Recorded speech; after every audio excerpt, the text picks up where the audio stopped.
Operation Gladio, a sustained campaign organized by MI6 and the CIA, which perpetrated many bombing atrocities in post-war Europe, which they blamed on what they said were communist terror organizations. A typical example was the horrific bombing of Bologna railway station in 1980. Italians will be appalled to learn this outrage was committed by the Americans and the British. But this particular atrocity, which like all others during this period was intended to keep people living in fear of a bogus enemy, so they would accept increasing state control by so-called strong leaders, illustrates only too well the fact that some 40 years prior to 9/11, the cabal of secret Nazis who killed Kennedy were making serious preparations for terrorist attacks upon their European allies and even upon their own country. In the 9/11 news footage, it is abundantly clear that the interviewees are actually paid actors, speaking lines which have been written for them. I feel like I was in a movie. This is exactly the same situation as in The Men Who Killed Kennedy.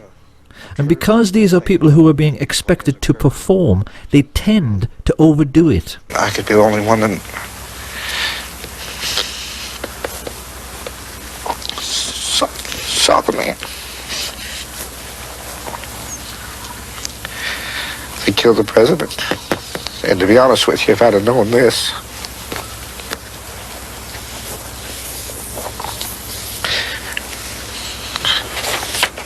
I wouldn't have given the interview. It is perfectly clear that the 9/11 street people are trying much too hard to convince their audience. Approximately several minutes after the first plane had hit, I saw this plane come out of nowhere and just ream right into the side of the Twin Tower, exploding through the other side. And then I witnessed both towers collapse, one first and then the second, mostly due to structural failure because the fire was just too intense. 9/11 was in reality just another CIA special effects movie production. And it really has become the Kennedy assassination's long-lost twin, because witnesses who know the truth of what really happened are all being murdered. This didn't stop some people from immediately pointing out that the London Tube bombings were a hoax. The alleged terrorists couldn't have ridden into London on a train which was cancelled.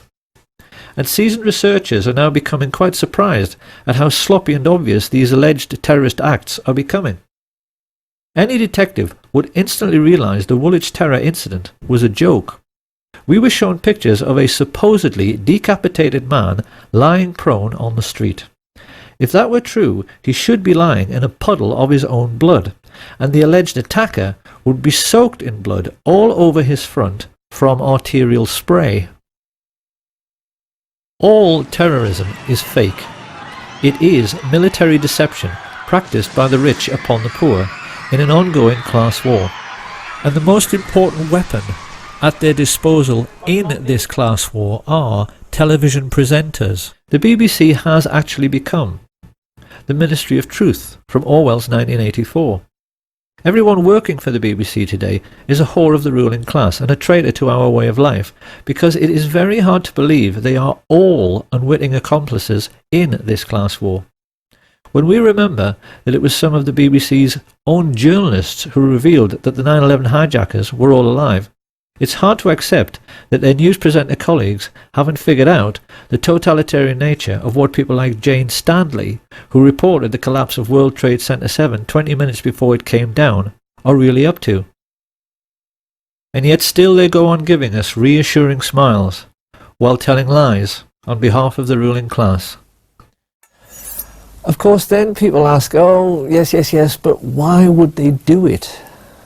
Why is all of this Muslim, multicultural, political correctness thing happening to us right now?